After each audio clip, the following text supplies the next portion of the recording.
Hey, Mike, great to have you on the podcast today. Michael Lutes, Director of Financial Planning at ECIVDA, also COO for us. And I know we're going to talk a little bit today about some of the changes that are upcoming for a lot of Ottawa households. Maybe can you just dive in a little bit about that and how that's impacting them and some of the things they could be doing proactively? Yeah. So, I mean, what we're talking about here, obviously, people are aware the 2025 budget came out recently, and in that was the kind of expectation of government cuts. Right. They've got to kind of curb some spending. And so a lot of people in Ottawa, but I mean, this goes for federal government workers across the country, but especially here at home for us, they're looking at the potential of some voluntary early retirement. So, they're getting options where they can decide, hey, I'm actually going to retire earlier, going to get my pension earlier. But the benefit to them is that they're not going to be faced with a reduction. Right. So the typical pension formula, it's about a 3% per year reduction if you take it early. And that's essentially what they're eliminating for people who are 50 years of age with at least 10 years of service.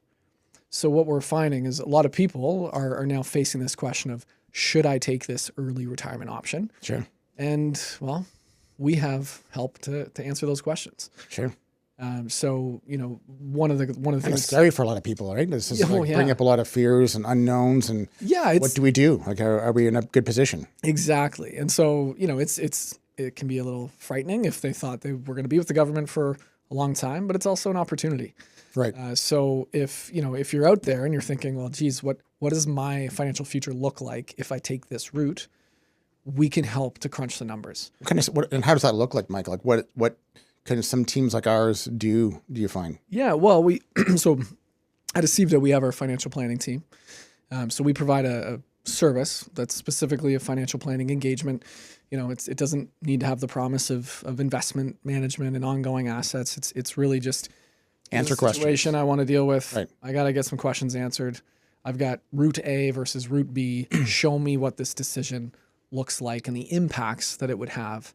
And we can quantify them, we can qualify them, and give somebody an informed decision. From an emotional perspective, how do you find that translates? Do you feel like that takes a lot of pressure off? Oh, I mean, naturally. Right. Making decisions in a void is terrible. And it's chaotic. Even sometimes you get it right, but it can be messy on the way there. So when we can fill some of the gaps, answer some questions, provide numbers to back it up, show them the impact of taking it early. Maybe they want a contract after that. Maybe they still go back and do some part-time work. Sure. Maybe they just full-blown retire, but we can paint the picture for them. And what are some of the mistakes? Like, I think when the advice comes to light, I think sometimes there's mistakes that a lot of people can make in regards to who they ask advice from, whether it's an employee or a salesperson, or like what do you often tell people if they're saying, well, can I ask you or can I ask someone else, as far as who do you get your answers from?